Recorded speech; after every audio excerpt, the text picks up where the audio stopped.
Dari Hotel Sultan Jakarta, saat ini saya Ratna Dumila dari Kompas TV mendapatkan sebuah kesempatan yang luar biasa. Bisa wawancara langsung dengan Coach Indra Safri, pelatih Timnas U19 yang bisa dikatakan sekarang namanya sedang menjadi sorotan ketika berhasil membawa Timnas U19 meraih juara di Piala AFF.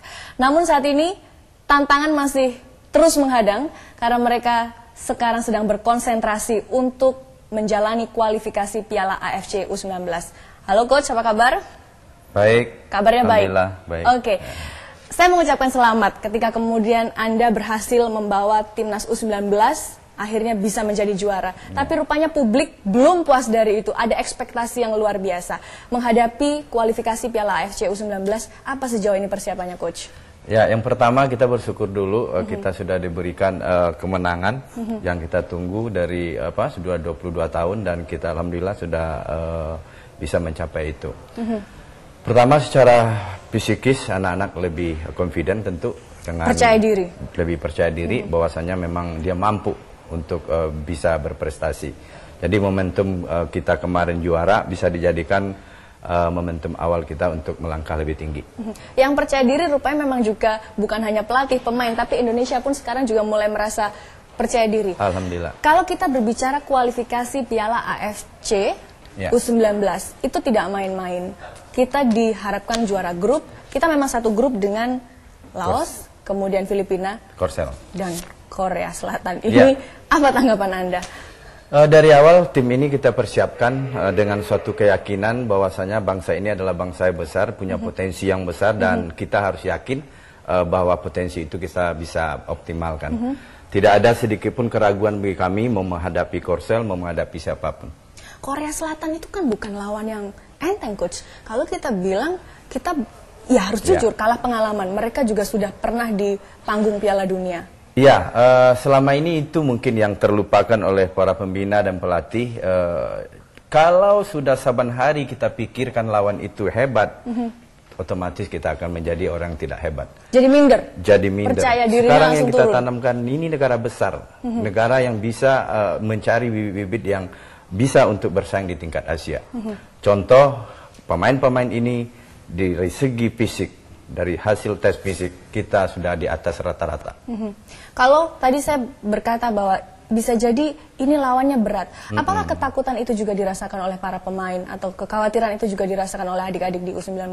Alhamdulillah sama sekali sampai saat ini kita tidak pernah merasa takut melawan siapapun.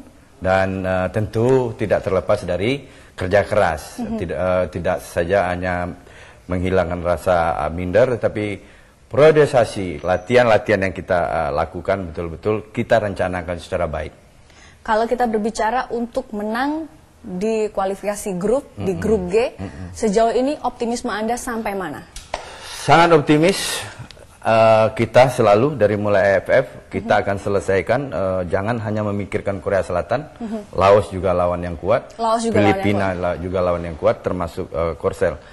Kita punya target selalu dari mulai AFF menyelesaikan pertandingan dengan baik. Pertandingan demi pertandingan. Dan itu nanti kan pertandingannya akan sangat mepet dari hari ke hari. Bagaimana dengan stamina anak-anak?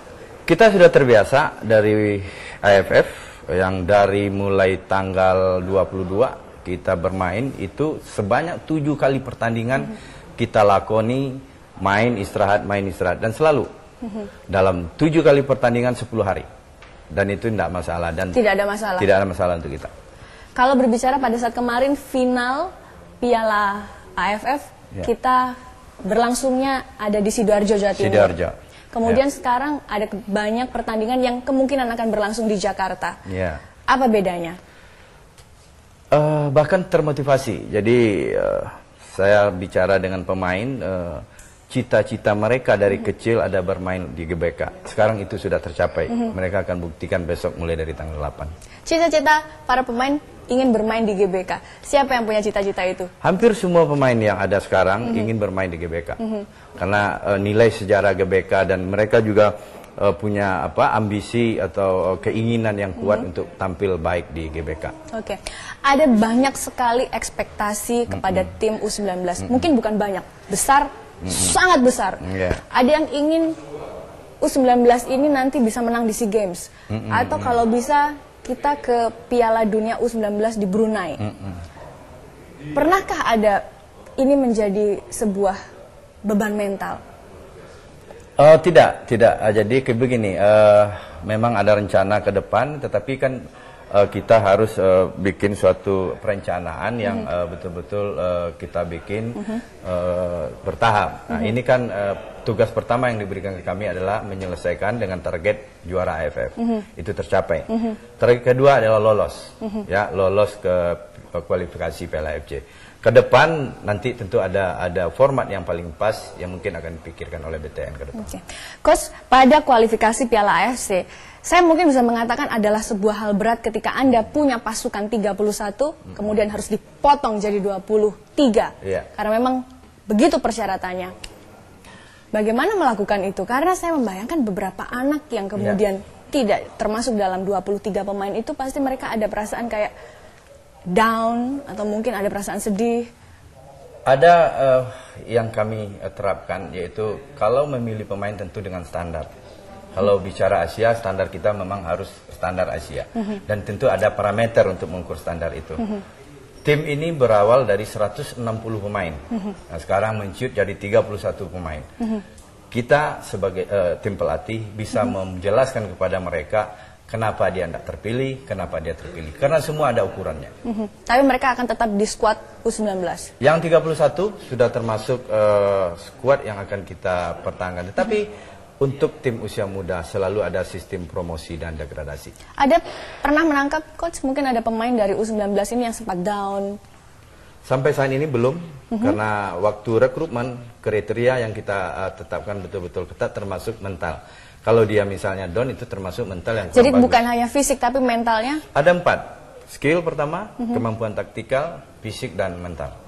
Keempat-empatnya harus bagus. Dan mereka adalah anak-anak yang tangguh. Anak-anak yang bagus. Pejuang semua, prajurit semua untuk ada di lapangan. Baik, kita akan lanjutkan dialog ini usai jeda pariwara berikut. Tetap bersama kami.